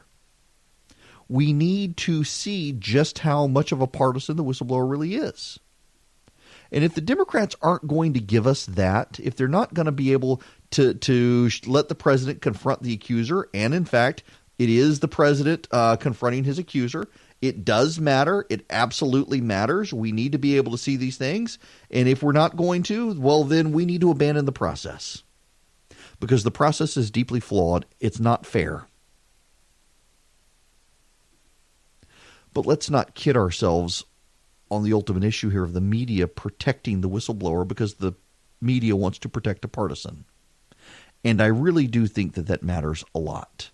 Now, what also matters a lot in the impeachment is the Sondland testimony. Ambassador Sondland is now admitting that he delivered a quid pro quo to the Ukrainians, to Ukraine, in a way he first denied. He suddenly remembers to Ambassador Sondland is code for please don't impeach, please don't prosecute me for perjury. I wanted Jeb anyway. You need to understand this about Ambassador Sondland, who is helping the president, who got his job by making a large campaign contribution to the president's inauguration. He was picked for EU ambassador, and he was a Jeb guy. Sondland put money in the Stop Trump effort. He doesn't like Trump, but he's willing to serve Trump. But now the left is targeting his businesses. He's losing money personally because of the attacks on his boycotts of his hotel chain. And so now he's like, I will throw the president under the bus to save myself. Congressman, do you think then he was lying to you on October 17th, or do you leave open the possibility that, as he wrote in the addendum, the two statements from two other officials refreshed his memory about this encounter in Warsaw, Poland? Well, I said the day after I was part of that process in the committee that he was either playing dumb or he was lying through his teeth. Because many of the things that he was saying back then, some of which he amended now, were really incomprehensible. And I think that he's someone that's in contact with the president. He was in contact with the Ukrainian officials. He knew about Burisma. I think he knew about that Hunter Biden was a member of Burisma, although in the committee hearings he said he didn't find out about that until the very end. This is someone that said that corruption was a major problem in the Ukraine. There's hundreds of companies there that are involved in corruption. Yet they selected one company, Burisma, which is the one where Hunter Biden was affiliated. I think he knew that. I think they cherry-picked that company, and they wanted the Ukrainian government to investigate. So then, yeah, he's right. I don't think there's a way to dance around this particular part of the issue. The president has made Burisma a very big issue because it is tied to the Bidens, and he waited until Biden became a Democratic candidate to do it. I absolutely think that matters. And I absolutely think that if the president held up resources to Ukraine that were lawfully passed by Congress, it is impeachable. It is. I don't think there's any way to dispute that. The problem, y'all, is that we're less than a year from the election, and the Democrats are making no pretenses about the fact that they don't care whether you like it or not. They don't care that you think they're having a coup. They don't care that you like the president. They hate the president, and they think they finally got something on him. Impeachment cannot be partisan, I don't think. They've got 19 Republicans in the House of Representatives who are leaving who don't like the president. And the Democrats can't even convince them to come on board. And that should be a red flag to a lot of people that the Republicans aren't taking this process seriously, including the ones who don't like the president. And if they're not taking it seriously, it's got to be something more than about the president. And maybe it has to do with Adam Schiff worked with the whistleblower. The whistleblower is highly partisan. The whistleblower clearly coordinated with Democrats. The whistleblower has clearly tried to get the president for a while and finally got something. The fact that they don't want to hear from the whistleblower overwhelmingly suggests to me they're trying to protect the whistleblower. And the reason they're trying to protect the whistleblower is not because they're afraid for his life, they're afraid for his job. They are afraid that his background as a partisan activist will undermine the entire thing. And that's why we need to hear from the whistleblower. Maybe the whistleblower actually has something more to say. Maybe the whistleblower actually has legitimate grievance. But right now, it seems very likely that our entire situation, where we're at today, is premised on a left-wing progressive activist who has never liked the president, wanted to get the president, filed multiple complaints about the president over 3 years, and finally got him on this. I think the American people need to know that. Because, see, the Republican narrative has been that they've been wanting to get him the whole time. They've been after Trump since the day after he was elected. Remember, their first effort was to try to sabotage the Electoral College. And then suddenly it was Russia did it. It was all Russia's fault, et cetera, and on and on. They've been out to undermine the president the entire time. If this guy has been trying to do that the whole time, I think it disrupts the Democratic narrative. I think it shows that, in fact, this is a partisan process. I think it undermines the credibility, even with what they have, even with what people are saying. And I think the fact that so many people who don't like the president are circling the wagons around the whistleblower, it's not for rule of law and it's not for whistleblower protection. It's because they understand as well that it's partisan complaints and a partisan grievance by a partisan activist. And they understand they want the president gone so bad, they've got to shape a narrative that tries to at least make it look like they've not been out to get him the whole time when they have. And I think they're going to undermine themselves in the process. And the whistleblower is going to undermine the process. And the whistleblower needs to come forward now. It's either this guy who's been named or it's not. Either way, much like the guy who wrote the anonymous book needs to come forward, this guy needs to come forward. It's fascinating to me. The Los Angeles Times and the New York Times are running stories on this family that was killed in Mexico, murdered by a Mexican cartel. Here's the headline just out from the Los Angeles Times, rather. U.S. victims in Mexico massacre were tied to family with long history of violence. The New York Times is running a story that they're from this family's from a fringe Mormon cult or fundamentalist Mormon group. Why does it matter? I don't have the New York Times story pulled up. I've got the LA Times story pulled up. The roadside killings of 9 U.S. citizens in northern Mexico has brought renewed attention to the scattered communities of Mormons who settled in the country more than a century ago to escape persecution. The 3 women and 14 children whom assailants ambushed Monday as they drove towards Arizona from the town of Bavispe in Sonora State included descendants of a fundamentalist Mormon community that has lived in the country for decades. Early Wednesday, criminal investigators in northern Mexico said a suspect has been arrested and is under investigation for possible connections with the deaths. A Mexican official has earlier said the killers may have mistaken the family for members of a rival drug cartel. I'm hearing that may not be the case given the conditions of some of the bodies where the killers would have clearly had to have seen they were Americans. Some of the victims shared the last name LeBaron. They were related to a prominent fundamentalist Mormon family. They've lived in colonial LeBaron in Chihuahua State, a community established by fundamentalist Mormons in 1944 that had close ties to the LeBarons of Bevispe. There are a handful of major groups of fundamentalists, as a historian of Mormonism. Why does it matter?